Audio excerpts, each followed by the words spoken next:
Nepomniachtchi, playing as white, versus Anish Giri, playing as black. Sinquefield Cup 2024, Round 3.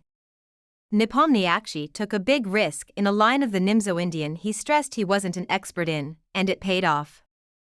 This sort of preparation wouldn't have worked for every opponent, he said, but Anish is a little bit a better player when it comes to classical structures, so maybe to bluff him a little bit was a good idea.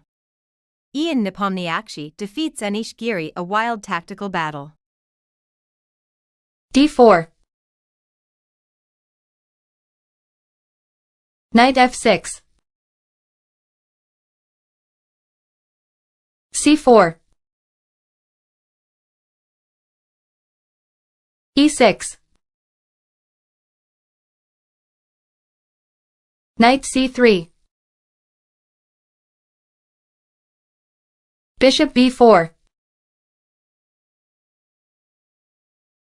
e3. Short castle. a3. The same-ish variation of the Nimzo-Indian is quite risky, since white usually needs to sacrifice a pawn on the queen side, but the attack that is generated on the other side of the board makes this line very dangerous to meet in practice. Bishop takes c3 check. B takes c3. d6. There are other ways of playing. A normal plan is to go c5 b6 knight c6 knight a5 bishop a6 quickly. f3. White's configuration, with pawns on a3, e3, and now f3, is familiar for fans of the Samish/Khmak variations against the Nimzo. But it's less common for white to commit to f2 f3 here when black is playing so flexibly in the center. Knight c6. e4. Queen e8. The game rapidly takes on new contours. The idea of this move is probably to prevent the pin with the bishop on g5. h4. Always play h2 h4. Why not, right?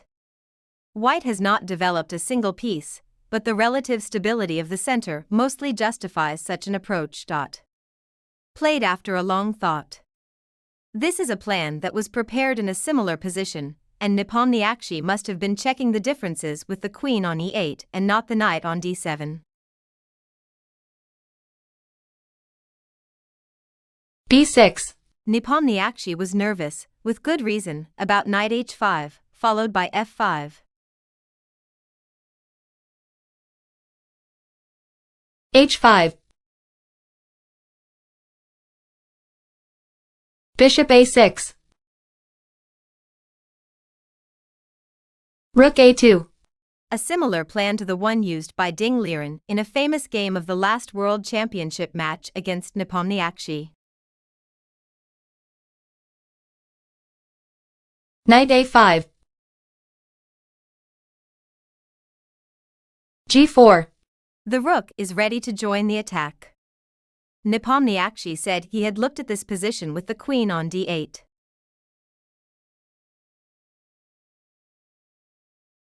Queen c6. Attacking the c4 pawn and also with an eye on knight take e4. White's doubled c-pawn is a goner, but this is standard for this variation. Black's pieces have to go out of their way to scoop it up, which is white's justification for not bothering to defend it. Rook g2. Great complications arise after g5. Bishop takes c4. Bishop takes c4. Queen takes c4. Knight e2. Knight d7. Nepomniachtchi was optimistic about the attack, even though the engine says black is better with the extra material. Despite using almost half his time to get here, compared to only 16 minutes for Nepomniachtchi, although that might be slow by his standards, black's position is preferable. White has no immediate attack and black is up a clean pawn. G5 E5 Played after an additional 22 minutes and a real drift. Knight b3 was an excellent move, activating the knight and threatening to capture the dangerous bishop. G6 F takes G6. Nepomniachtchi showed the black's move h6 looks absurdly dangerous for black, but the black always finds some defense. H takes G6. Rook takes F3. G takes H7 check. Bishop h6 was an interesting attacking try, G take h6, followed by Queen d2. But Nepomniachtchi correctly thought black has enough counterplay here. King h8. Rook hg1. White's attack is starting to look serious. Threats of bishop h6 and eventually knight f4 and knight g6 check form the sketches of a mating net, and there are short-term threats like rook take g7 to address, too. Rook f7. Bishop h6. The only move that keeps up the pressure, but a thematic one for certain. In hindsight, a knight on b3 who could have snapped off that bishop at an opportune moment might have been preferable to committing to e6 e5, especially since the queen has not been able to use the e6 square or connection to the f7 and g8 squares, nor has the e-pawn done much on e5. Knight f4 has been slowed down, yes, but as we established, black actually had a well-timed rook take f4 to address that threat when needed. Attack and defense are balanced in the following complications. G takes h6. Rook g8 check. King takes h7. Rook takes a8. White has equalized materially, and the resulting position is a mess. It's difficult to suggest a plan for black. Knight f6. One issue with this move is it weakens the e-pawn, as black cannot recapture on e5 since queen d8 forces mate. Another, as we'll see in the game, is that black is not in time to play. Knight take e4 because of a delightful mating net associated with queen c1. D takes e5. White is winning by force, but it's still not easy. Knight takes e4. Knight d7, its best. Is a very sad necessity, but the best defense. Queen c1. This is what Giri overlooked. Threatening rook h8 check. Knight g5. This loses, but so does everything else. The purest version of White's trap is revealed after. Rook takes g5. Brilliant sacrifice. Here everything was calculated till the end. There was no adequate defense. Queen h4 check.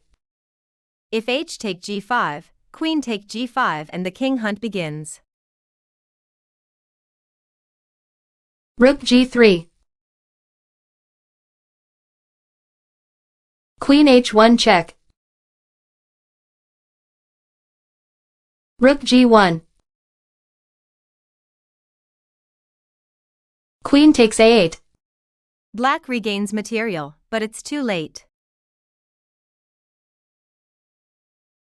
Queen c2 check. King h8. Queen g6. The distant knight on f5 is a sad sight. Queen f8. e6. The point. Threats of both rook f1 and rook h1 are too much for black to handle now. Rook e7. Rook h1. Rook h7. Rook f1. Queen d8.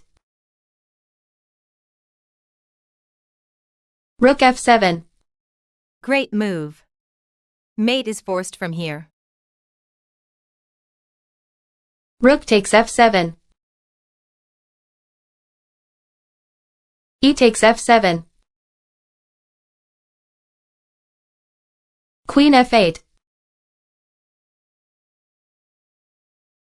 Queen f6 check. King h7. Knight f4. Anish Giri resigned here.